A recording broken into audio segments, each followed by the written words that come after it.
A company issued 20,000 equity shares of rupees 100 each at par and 1,000 debentures of rupees 1,000 each at rupees 950.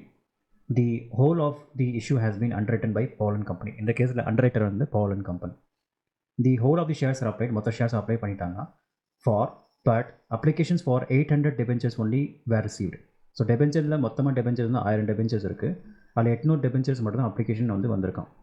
All the applications வேறு accepted, எல்லா அப்ளிகேஷனும் நம்ம accept பண்ணிட்டோம். Commission payable to the underwriter is maximum amount permissible. So maximum amount பர்மிசிபிள்னா as per SEBI guidelines and companies act படி equity ஷேர்ஸ்க்கு எவ்வளோ commission கொடுக்கணும், டெபெஞ்சருக்கு எவ்வளோ கமிஷன் கொடுக்கணுன்றது நம்ம கால்குலேட் பண்ணணும். இதில் வந்து அவங்க என்ன கேட்டிருக்காங்கன்னா, give journal entries and prepare the balance sheet at this stage assuming that all amounts due have been received. So நம்ம ஜர்னல் என்ட்ரிஸும் ப்ரிப்பேர் பண்ணணும், அதே போல் பேலன்ஸ் ஷீட்டும் ப்ரிப்பேர் பண்ணணும். Let us solve this sum one by one. First நம்ம summarise பண்ணிக்கலாம். First என்ன கொஸ்டின் என்ன கேட்டிருக்காங்க. ஸோ இங்கே வந்து எவ்வளோ ஈக்விட்டி ஷேர்ஸ் வந்து இஷ்யூ பண்ணியிருக்காங்க. இந்த கேஸில் ஈக்விட்டி ஷேர்ஸ் வந்து பார்த்தீங்கன்னா 20,000 equity shares, 20,000 equity shares at rupees 100 each. ரைட்டா. நெக்ஸ்ட் டெபென்ச்சர் வந்து எவ்வளோ கொடுத்துருக்காங்க. டெபென்ச்சர் வந்து பார்த்தீங்கன்னா 1,000 டெபென்ச்சர் ஆஃப் rupees 1,000, 1000 ரூபாய் விலை டெபென்ச்சர். அது வந்து எவ்வளோ விலைக்கு கொடுத்துருக்காங்க, 950க்கு கொடுத்துருக்காங்க. அப்போ மிச்சம் 50 ரூபா என்னாச்சு, அது டிஸ்கவுண்ட்டு. ஸோ 1000 ரூபாய் விலை டெபென்ச்சர் என்ன பண்ணியிருக்காங்க, 950 கொடுத்துருக்காங்கன்னா ₹50 easy discount, ₹50 easy discount. So discount பண்ணி 950க்கு வந்து கொடுத்துருக்காங்க டெபென்ச்சர் மார்க்கெட்டில். ரைட்டா. ஸோ இந்த கேஸில் எவ்வளோ அப்ளிகேஷன் வந்து வந்திருக்குன்னு அடுத்து பார்க்கணும். ஸோ என்னென்ன அப்ளிகேஷன் இங்கே வந்திருக்கு. ஃபஸ்ட் திங் வந்து ஆல் 20,000 ஷேர்ஸ் ஈக்விட்டி ஷேர்ஸ் வந்து எல்லாமே வந்தாச்சு அப்படின்னு சொல்கிறாங்க. The whole of shares are applied for the whole of issue has been underwritten by Paul. The whole of shares are applied. So whole of shares applied na whole of the equity shares are applied. மொத்தம் equity shares apply பண்ணிட்டாங்கன்னா அடுத்தது இந்த 1,000 debentures-ல எவ்வளோ வந்திருக்கு நம்ம பார்க்கணும். இதில் என்ன சொல்கிறோன்னா 800 debentures only were received. So இதில் மொத்தமாக வந்து பார்த்திங்கன்னா 800 debenture மட்டும் தான் அப்ளை பண்ணியிருக்காங்க. அப்போது ரிமைனிங் 200 debenture என்னாச்சு, இது வந்து unsubscribed. இப்போ அந்த அன்சப்ஸ்கிரைப்டு டெபென்ச்சர்ஸ் என்ன பண்ணணும்னா அண்டர் ரைட்டர் கிட்ட தான் நம்ம கொடுத்தாகணும். ஸோ அண்டர் ரைட்டர் தான் இந்த ரிஸ்க்கை பியர் பண்ணிப்பார். ஏன்னா மொத்தமாக வந்து 800 வந்து பப்ளிக் அப்ளை பண்ணிட்டாங்க, 20,000 equity ஷேர்ஸும் பப்ளிக் அப்ளை பண்ணிட்டாங்க. ரிமைனிங் 200 பார்த்தீங்கன்னா அன்சப்ஸ்கிரைப் வந்து அண்டர் ரைட்டர் வந்து அந்த ரிஸ்க்கை பியர் பண்ணி ஆகணும். ஸோ அண்டர் ரைட்டர் தான் வாங்கி ஆகணும். ரைட்டா. ஸோ இந்த கேஸில் கம்பெனி ஏற்கனவே வந்து முன்னாடி அக்ரிமெண்ட் என்டர் பண்ணிட்டாங்க. தட் இஸ் ஈக்விட்டி ஷேர்ஸும் நான் இஷ்யூ பண்ண போகிறேன், டெபென்ச்சர்ஸும் நான் இஷ்யூ பண்ண போகிறேன். முன்னாடி நான் கூட கான்ட்ராக்ட் என்டர் பண்ணி மொத்த ரிஸ்க்கும் உங்கள் தலையில் நான் கட்டிட்டேன். அதுக்கேற்ற மாதிரி நீங்கள் வந்து ஷேர்ஸ் வந்து நீங்கள் மொத்தம் ஷேர்ஸை நீங்கள் சப்ஸ்கிரைப் பண்ணிவிட்டு நீங்கள் பணம் கொடுக்க வேண்டிய பணத்தை எங்கிட்ட கொடுத்துருங்க. ரைட்டா. ஸோ இதுக்கு நம்ம என்ன பண்ணுறோம், ஜர்னல் என்ட்ரி கொடுக்கணும், பேலன்ஸ் ஷீட்டும் ப்ரிப்பேர் பண்ணணும். இப்போ நெக்ஸ்ட் ஸ்டெப் என்ன பண்ணுறோம், நம்ம will be calculating the underwriting commission. So underwriting commission நமக்கு ஃபஸ்ட் கால்குலேட் பண்ணுவோம். Will be calculating the underwriting commission. So first வந்து will be calculating for the equity shares. ஷார்ட்டாக ஈஸ்னு போடுறேன் equity shares. So மொத்த equity shares வந்து பார்த்தீங்கன்னா 20,000. Issue price வந்து பார்த்தீங்கன்னா 100. ரைட்டா.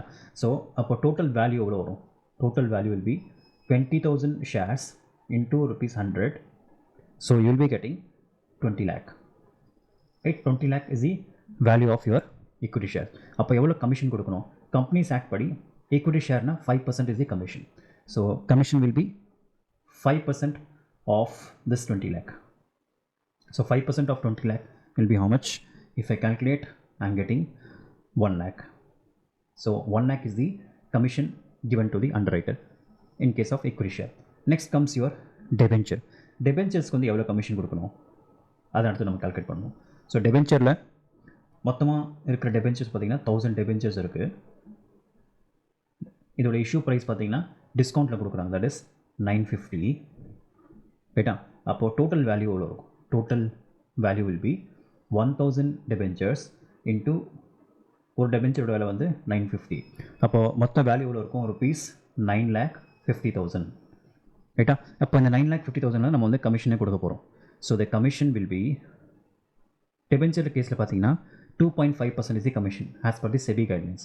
2.5% ஆஃப் ₹9,50,000. ஸோ இதை மல்டிப்ளை பண்ணிங்கன்னா will be getting how much? ₹23,750. நான் கேல்குலேட்டர் போடும்போது ஐம் கெட்டிங் 23,750. ஸோ டெபென்ச்சருக்கு அண்டர் ரைட்டிங் வந்து பார்த்திங்கன்னா கமிஷன் நம்ம கொடுக்குறது 23,750 நம்ம கொடுக்குறோம். சரிங்களா? ஸோ இதுதான் வந்து பேசிக் கால்குலேஷன். இதுக்கப்புறம் பார்த்தீங்கன்னா they're asking for the journal entry. So commission கொடுக்குறது நம்ம ஜர்னல் என்ட்ரி கொடுக்கணும். ஸோ ஜர்னல் என்ட்ரி எப்படி வரும்? ஸோ ஷார்ட்டாக ஜெயின் போடுறேன்.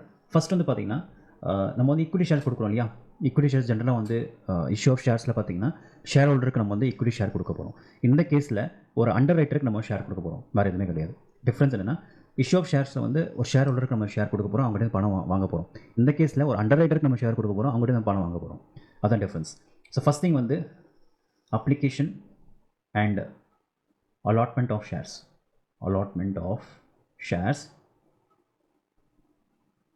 இந்த கேஸில் ஃபஸ்ட்டு பார்த்திங்கன்னா நம்ம வந்து ஈக்விட்டி ஷேர் கொடுக்க போகிறோம். To equity share capital account to be created. We are giving equity shares. So equity shares ஒரு வேல்யூ எவ்வளோ நம்ம கொடுக்க போகிறோம்னா சேம் திங் 20 டோட்டல் வேல்யூ பாருங்கள் 20 lakh இல்லையா? இந்த 20 lakh மதிப்புள்ள ஈக்விட்டி ஷேர்ஸ் நம்ம வந்து கொடுக்குறோம். So we are crediting the account. இந்த giver account has to be credited. ரைட்டா? ஸோ இங்கே வந்து நார்மலாக ஒரு அண்டர் ரைட்டர் தான் வந்து நம்ம கொடுக்க போகிறோம். நம்ம அந்த மொத்த என்ட்ரி வந்து கம்பைன் என்ட்ரியை போட போகிறோம். அவங்ககிட்ட நம்ம பணம் வாங்கியிருப்போம். ரைட்டா? ஈக்விட்டி ஷேர் கொடுத்துட்டு நம்ம இமீடியட்டாக என்ன பண்ணுறோம், அவனை பணம் வாங்கிடும். பேங்க்கில் அவனுக்கு பணம் வருது அந்த ஈக்விட்டி ஷேர் கொடுக்குறதுக்கு. So 20 lakh. Right? So this is for your equity shares. No second thing will be calculating for the debentures நம்ம கொடுக்க போகிறோம் இல்லையா? அண்டர் ரைட்டருக்கு நம்ம வந்து டெபென்ச்சர் கொடுக்க போகிறோம். Application allotment of debentures. Right? So இந்த கேஸில் ஃபஸ்ட்டு நம்ம என்ன பண்ணுறோம், டெபென்ச்சர் வந்து நம்ம கொடுக்க போகிறோம். So first will be giving the debentures to debenture account to be credited. ரைட்டாக கிரெடிட் பண்ணுறோன்னா வி ஆர் கிவிங் டெபென்ச்சர்ஸ் இல்லையா? ஸோ 1000 டெபென்ச்சர் இருக்குது. ஒரு டெபென்ச்சரோட ஃபேஸ் வேல்யூ பார்த்திங்கன்னா 1000 rupees. The total debenture value that will be giving is 10 lakh. So இந்த 10 lakhல நமக்கு எவ்வளோ பணம் வரும் இது ஃபஸ்ட்டு பார்க்கணும். ஸோ ஏற்கனவே வந்து 1000 ரூபாய் இல்லாமல் நமக்கு 950 தான் வந்து ஆக்சுவலாகவே வரும். 950 தான் நம்ம வந்து இஷ்யூ பண்ணியிருக்கோம் இல்லையா? ஃபேஸ் வேல்யூ வந்து 1000, பட் நம்ம 950 தான் வந்திருக்கும். அப்போது பேங்க்கில் வந்து ஃபஸ்ட்டு எவ்வளோ அமௌண்ட் வரும்னா, bank account to be debited, we are receiving the money, will be debiting it. So எவ்வளோ அமௌண்ட் வரும்னா, மொத்தமாக வந்து எவ்வளோ ஷேர்ஸ் நம்ம வந்து கொடுத்துருக்கோம்னு ஃபஸ்ட்டு பார்க்கணும். ஸோ ஒன்ஸ் அகேன் வந்து ஒர்க்கிங்ஸில் பார்க்கலாம். இங்கே டெபென்ச்சரில் பார்த்திங்கன்னா மொத்தமாக வந்து 1000 டெபென்ச்சர்ஸ் இருக்குது. மொத்தமாக எத்தனை பேர் அப்ளை பண்ணியிருக்காங்க? 800 பேர் தான் அப்ளை பண்ணியிருக்காங்க இல்லையா? அப்போது இந்த 800 பேர் தான் 800 மதிப்புள்ள ஷேர். இந்த டெபென்ச்சரோட அமௌண்ட் மட்டும் தான் நமக்கு வரப்போகுது இல்லையா? அப்போ 1000 வரப்போகுது இல்லை? அப்போது பேங்க்கில் எவ்வளோ பணம் வரும்னா 800 பேர் தான் அப்ளை பண்ணியிருக்காங்க. அப்போது 800 into rupees 950 நம்ம டிஸ்கவுண்ட்டில் அவங்களுக்கு கொடுத்துருக்கோம் இல்லையா? ஸோ 950 தான் வந்து நமக்கு வரப்போகுது. அப்போது கால்குலேஷன் நான் கால்குலேட் பண்ணுறேன். 800 into 950 ஐம் கெட்டிங் 7,60,000.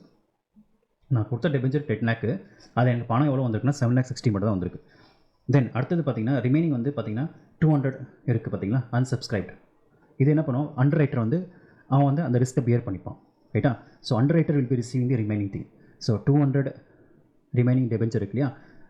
950 அமௌண்ட்டில் the underwriter will be taking that. So அவன் பேர் நம்ம ஃபார்ம் அண்டர் ரைட்டிங்னு போடுறேன். ஃபார்ம் அண்டர் ரைட்டன் இல்லை அண்டர் ரைட்டிங் எதனா போடலாம். ஃபார்ம் அண்டர் ரைட்டிங்னு போடுறேன். அக்கௌண்ட் டு பி டெபிட்டட், ஏன்னா அவன் வந்து ரிசீவ் பண்ணுறான். ஸோ அந்த 200 ரிமைனிங் 200 டெபென்ச்சர் வந்து he will be receiving. So he'll be bearing the risk. So 200 into 950 which comes around 1,90,000. ரைட்டா? அதுக்கப்புறம் இந்த ரிமைனிங் 50 இருக்கு இல்லையா? மொத்தமாக கொடுத்தது நம்ம ஃபேஸ் வேல்யூ வந்து 1000. அப்போ ரிமைனிங் 50 ரூபா இருக்கு இல்லையா? அது 50 ரூபா is nothing but that is 1000 ஷேர்ஸில் ரிமைனிங் 50 ரூபா வந்து is nothing but discount. So discount is a loss for us இல்லையா? ஸோ இங்கே டிஸ்கவுண்ட் அக்கௌண்ட் நான் அப்படியே டெபிட் பண்ணிடுறேன். Discount account debit which is nothing but 50,000. ரைட்டா? So this is the entry for your debenture allotment. ரைட்டா? யாருக்கு allot பண்ணுறோன்னா இங்கே அண்டர் ரைட்டருக்கு நம்ம அலாட் பண்ணுறோம். சரிங்களா? ஒன்ஸ் நீங்கள் வந்து ஈக்விட்டி ஷேரும் அலாட் பண்ணிட்டீங்க, டெபென்ச்சரும் நீங்கள் அலாட் பண்ணிட்டீங்க, அடுத்தது நம்ம வந்து கமிஷன் என்ட்ரி கொடுக்கணும். ரைட்டா? So underwriting commission commission. So underwriting கமிஷனில் இப்போது எவ்வளோ கமிஷன் நம்ம கொடுத்துருக்கோன்னு ஃபஸ்ட்டு பார்க்கலாம். இப்போது இந்த கேஸில் இங்கே ஈக்விட்டி ஷேரில் வந்து எவ்வளோ நம்ம கமிஷன் கொடுத்துருக்கோம், given 1 lakh is the commission. அதே போல் டெபென்ச்சரில் எவ்வளோ கமிஷன் கொடுத்துருக்கோம், 23,750. அப்போ ரெண்டுமே ஆட் பண்ணால் 1 lakh + 23,750 will be getting 1,23,750. So மொத்த கமிஷனும் will be given. மொத்த கமிஷன் எவ்வளோ கொடுத்துருக்கோம், 1,23,750 கமிஷன் நம்ம கொடுத்துருக்கோம் இல்லையா? இது வந்து நம்ம பண்ணுறோம், நம்ம ஜேர்னல் என்ட்ரி நம்ம வந்து என்டர் பண்ணோம். ஸோ அண்டர் ரைட்டிங் கமிஷனில் ஃபஸ்ட்டு பேங்க் மூலியமாக பணம் வெளியே போகும், டு பேங்க் அக்கௌண்ட் கிரெடிட் பண்ணுவோம். கமிஷன் கொடுத்துருவோம் இல்லையா உங்களுக்கு? ஸோ 1 lakh வந்து எக்விட்டி ஷேர்ஸில் வந்து கொடுக்க போகிறோம், பணம் வெளியே போகும். ரிமைனிங் வந்து பார்த்திங்கன்னா 23,750. ஸோ டோட்டலாக 1,23,750 வந்து பணம் வெளியே போகுது. இப்போ யார் ரிசீவ் பண்ணுறான்னா under writing commission. So under writer தான் ரிசீவ் பண்ணுறான் அந்த பணத்தை. ஸோ அவன் அக்கௌண்ட்டை நம்ம டெபிட் பண்ணுறோம். அது வந்து பேர் வந்து நம்ம அண்டர் ரைட்டிங் கமிஷன் அக்கௌண்ட் நம்ம போட்டுக்கலாம். Underwriting commission account to be debited because he is receiver of the money. So it comes around 1,23,750. ரைட்டா? The next fourth stage பார்த்தீங்கன்னா இங்கே ஃபார்ம் அண்டர் ரைட்டிங் ஒன்று இருக்குது பார்த்தீங்களா? இவனோட லைபிலிட்டி வந்து பெண்டிங் இருக்குது. இவன் வந்து அந்த பர்டிகுலர் ரிமைனிங் டெபென்ச்சர் வந்து என்ன பண்ணியிருக்காங்கன்னா இவன் வந்து ரிஸ்க்கை பியர் பண்ணியிருக்கான் இல்லையா? அது என்ன பண்ணுவான்னா கண்டிப்பாக வந்து பணம் அவன் கொடுத்தா தான் ஆகணும் இல்லையா? இவன் ரிஸ்க்கை பியர் பண்ணிட்டான் 200. இவன் கண்டிப்பாக அவன் காசு நம்மளோட பேங்க்கில் கொடுத்துருவான். ஸோ இந்த என்ட்ரி நம்ம இப்போ போட போகிறோம். ஸோ இந்த கேஸில் லைபிலிட்டி ஆஃப் அண்டர்ரைட்டர்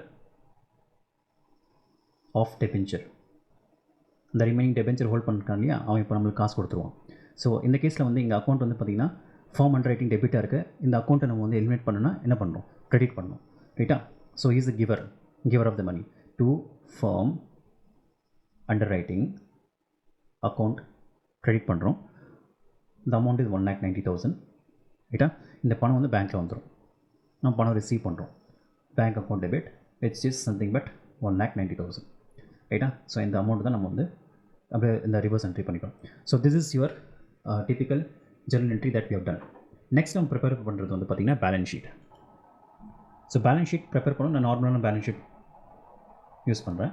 சரிங்களா? நம்ம அந்த ஷெட்யூல் 3 போக வேண்டாம். நம்ம நார்மல் பேலன்ஸ் ஷீட்டே போட்டால் போதும். ஸோ பேலன்ஸ் ஷீட்டில் same thing, liability side, then you have the asset side. சரியா? இப்போ பேலன்ஸ் ஷீட்டில் ஃபஸ்ட் வந்து எவ்வளோ ஈக்விட்டி ஷேர்ஸ் நம்ம வந்து இஷ்யூ பண்ணியிருக்கோம்னு பார்க்கணும். ஸோ ஏற்கனவே ஈக்விட்டி ஷேர்ஸ் வந்து 10 lakh ஈக்விட்டி ஷேர்ஸ் நம்ம வந்து கொடுத்துருக்கோம் இல்லையா? டோட்டல் வேல்யூ தான் நம்ம எடுக்கணும். ஸோ இந்த கேஸில் 20,000 ஈக்விட்டி ஷேர்ஸ் ஆஃப் 100 each இல்லையா? ஸோ 20 lakh இந்த வேல்யூ வந்து ஈக்விட்டி ஷேர்ஸ் நம்ம வந்து கொடுத்துருக்கோம். டேரெக்டாக இங்கே எழுதுகிறேன். So the equity share capital is 20 lakh. Then டெபென்ச்சரும் same thing, 1,000 debenture into rupees 1,000 value. ரைட்டா? ஸோ இது நான் இங்கே போடுறேன். That is comes around 10 lakh. So liability side add பண்ணிங்கன்னா you'll be getting 30 lakh. This is over. Now coming to the asset side. So asset சைடில் நம்ம வந்து என்ன ஃபஸ்ட்டு பார்க்கணும்னா என்னென்ன வரும்? ஃபஸ்ட்டு வந்து பேங்க்கில் எவ்வளோ பணம் வந்திருக்குன்னு ஃபஸ்ட்டு பார்க்கணும். இது ஒன்று நம்ம வந்து ஆட் பண்ணிகிட்டே வரணும். தட் இஸ் வெரி வெரி கேர்ஃபுல்லாக பார்க்கணும். ரைட்டா? பேங்க்கில் எவ்வளோ பணம் வந்திருக்குன்னு ஃபஸ்ட்டு பார்க்கணும். ஸோ ஃபஸ்ட்டு வந்து பேங்க்கில் வந்து 20,000 பணம் வந்திருக்கு, டெபிட் பண்ணியிருக்கோம். தென் டெபென்ச்சரில் பார்த்திங்கன்னா மொத்த பணம் எவ்வளோ வந்திருக்கு? 7,60,000 நம்மளுக்கு வந்திருக்கு. அதுக்கப்புறம் பேங்க்கில் வந்து திருப்பி வந்து பணம் வெளியே போயிருக்கு, கமிஷன் மூலிமா வெளியே போயிருக்கு. தட் இஸ் 1,23,750 பணம் வெளியே போயிருக்கு. திருப்பி பணம் உள்ளே வந்திருக்கு 1,90,000. இப்போ நம்ம இதெல்லாம் வந்து அட்ஜஸ்ட் பண்ணி இங்கே வந்து பேங்க்கில் பேலன்ஸ் ஷீட்டில் நம்ம காமிக்கணும் பேங்க்கில் எவ்வளோ இருக்குது பணம்னு சொல்லிட்டு. ஸோ ரைட்டா? ஸோ பேங்க்கில் ஃபஸ்ட்டு வந்து பேங்க்கில் வந்து எவ்வளோ வந்திருக்குன்னு பார்த்தீங்கன்னா ஃபஸ்ட் வந்து 20 lakh வந்திருக்கு. அதுக்கப்புறம் 20 lakh வந்திருக்குங்களா? அடுத்தது 7,60,000 ஆட் பண்ணுறேன். 7,60,000. தென் அதுக்கப்புறம் எங்கெல்லாம் வந்து அதுக்கப்புறம் பார்த்தீங்கன்னா கமிஷனில் வெளியே போயிருக்கு இல்லையா? க்ரெடிட் ஆயிருக்கு. அப்போ மைனஸ் பண்ண போகிறேன். -123,750. தென் அகெயின் பேங்க்கில் வந்து 190 வந்திருக்கு. இதை நான் ஆட் பண்ணுறேன். ப்ளஸ் 190. ஸோ இதெல்லாம் ஆட் பண்ணுன்னா பேங்க்கில் வந்து எவ்வளோ வரும்? கேல்சி எடுத்து பார்க்குறேன். So I'm just calculating it. So I'm getting 28,2650. ரைட்டா? ஸோ இவ்வளோ அமௌண்ட் வந்து பேங்க்கில் வந்தாச்சு. ரைட்டா? அடுத்தது பார்த்திங்கன்னா பேலன்ஸ் ஷீட்டில் அசட் சைடில் போடணும்னா டிஸ்கவுண்ட் போடணும். ரைட்டா? டிஸ்கவுண்ட் பேலன்ஸ் வந்து என்ன பண்ணுறோம்? It's a loss will be showing in the asset side balance sheet. So discount நான் போடுறேன். டிஸ்கவுண்ட் 50,000. ரைட்டா? மிச்சம் என்னது பேலன்ஸ் ஷீட்டில் போடலாம்? அண்டர் ரைட்டிங் போடணும். அண்டர் ரைட்டிங் கமிஷன் போடலாம். ரைட்டா? ஸோ இந்த அண்டர் ரைட்டிங் கமிஷன் நம்ம வந்து பேலன்ஸ் ஷீட்டில் போடுவோம். So underwriting commission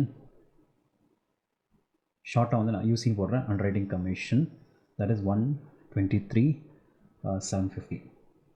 so இது மூணுமே நான் ஆட் பண்ணேன்னா I'm getting 30 lakhs exactly. So your balance sheet is getting tallied. Right? So this is the preparation of your balance sheet. Right? So this is the solution of your problem of calculating the underwriting commission and preparing your journal entry and preparing your balance sheet.